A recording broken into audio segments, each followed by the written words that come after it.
Hi friends, so in this video I am going to talk about stretching. What are the types of stretching? What is the importance of stretching? What are the factors affecting one's flexibility? And what is the physiology? What happens exactly when you stretch your body, when you stretch your muscles?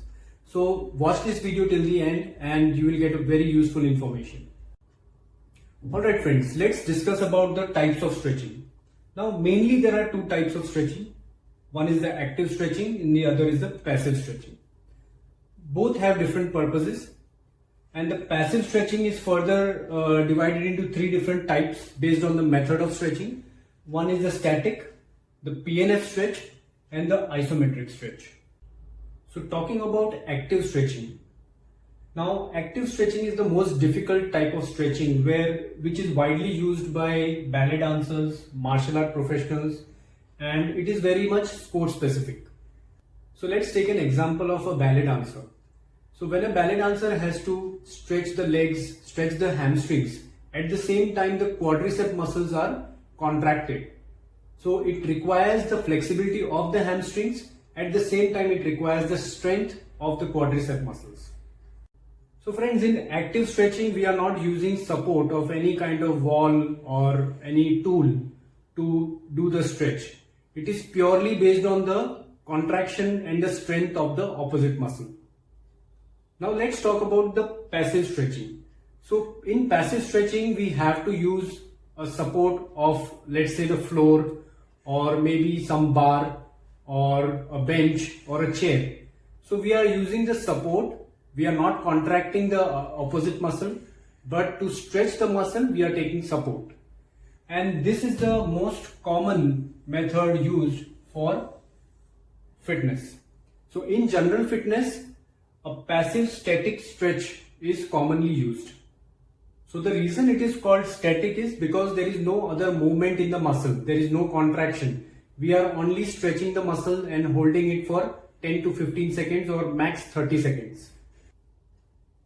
So friends, we will talk in detail about different types of passive stretches, that is static, PNF and isometric. I will cover in some other video. So friends, let's talk about the importance of stretching. Now we all know actually that stretching helps for the flexibility of the body. But I still feel that many people still avoid stretching after the workout sessions just to save time. So I would rather say that reduce the time in your weight training but give some more time to the stretching and do it every day. Stretching is the only thing which can be done n number of times in a day. There is no limit. So friends, out of the many benefits of stretching, I feel that these are the most important benefits of stretching according to me. Now the first one is the increased range of motion. So obviously if you will stretch regularly, correctly, the muscle length is stored in the memory of the CNS. So our CNS records the new muscle length. And that is how next time when you stretch, you feel that it has become more easier. So the second one is reducing stress on joints. So it is very obvious if the muscle is flexible, if the muscles are lengthy, then there will be very less stress on the joints. So taking an example of the quadricep, if the quadricep is relaxed and it can be stretched easily, the knee joint will be less affected. The third one is reducing soreness. So let's say you have done a very intense workout yesterday or day before yesterday and the muscles are still feeling a lot of soreness. If you stretch, it definitely reduces the soreness and it is less uncomfortable for you. So fourth one is preventing injuries. So it is obvious that once the muscles are more flexible and you have to suddenly stretch the muscle due to any reason, if you are playing a sport or let's say anything, let's say you are playing badminton and you are stretching your hamstrings suddenly or your groin suddenly, at that time the flexibility will help to prevent the injury and you will not go into a muscle spasm or a muscle tear. So the fifth one is improves the elasticity of the muscle. So elasticity of the muscle is the capacity of the muscle to retain back its original length. That is called the elasticity of the muscles. So friends, after discussing the importance of stretching, let's go through the factors affecting flexibility of a person. The first one, age. So you all know that how flexible a child is, and as a person grows older, the flexibility is compromised because of the lifestyle changes. We stop doing those activities, those kind of movements which we used to do as a child. And obviously when you grow older after the age of, let's say, 25, 30, when the aging process starts, the muscles elasticity, flexibility also starts reducing. The hydration of the muscle also reduces. So these all factors, age factor comes into picture, and it affects your flexibility. So it is very important that as you grow older, you should focus more on the flexibility component of your fitness and continue stretching every day. The second one is the gender. So it has been seen that females have more flexibility than males. So males should always do more stretching in terms of their fitness. Third one is the obesity. So because of obesity, the movements in the body are compromised. A person naturally doesn't try to move in a certain flexible way. So it is very important to reduce obesity if you want to become flexible and if you want to move properly as a human body. The fourth one is the temperature. So when we do a warm-up, you must have, if you have seen my previous video about dynamic stretches.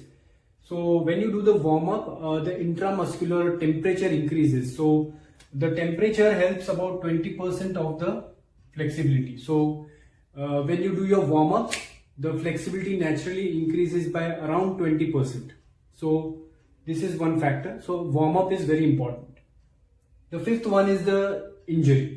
So if a person has any kind of injury or old injury, then flexibility can be compromised in that particular joint or muscle because of that injury. Even after the muscle has healed, the scar tissue can be the reason of less flexibility in that muscle. For example, let's say somebody had a muscle tear in sports. After the muscle tear is healed properly, but there is a scar tissue that will compromise the flexibility. In many cases, the injury is very severe or a surgery has been done on that particular muscle or joint. That also affects the flexibility, and there is a lot of work need to be done on that particular muscle and joint. The last one is the pain. So if you have a muscle spasm or muscle pull by doing any physical activity, by playing some sports or in the gym, that can also compromise your flexibility. So you need to gradually stretch that muscle after the pain is reduced. So now friends, let's understand the physiology behind stretching. So I have tried to put it in a very simple way. It has some other processes in between, but I have put it in a very simple way to understand. So let's say when the stretching is initiated, for example, when we stretch the hamstring muscle, and that is, the body realizes that a muscle is being pulled suddenly. So at that time, the brain signals the muscle to contract back as a protective measure. So as a protection, the muscle starts contracting back. Now when the contraction happens again, after around 10 to 15 seconds, when we hold the stretch, at that time, that is the time when there is another organ in the muscle tendon that is called the Golgi tendon organ. This is the organ which is responsible to trigger back the autogenic inhibition. So this tendon realizes that this muscle needs to be stretched, and it signals the CNS for the autogenic inhibition. And this, because of the autogenic inhibition, the CNS again relaxes the muscle, and then the increased length of the muscle is recorded back in the CNS.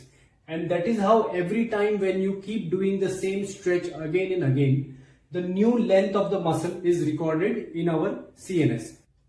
And this is how next time when you do the same stretch, you feel it more easier because the new length is recorded in the CNS. So friends, I hope you like this video and the information which I have shared about stretching.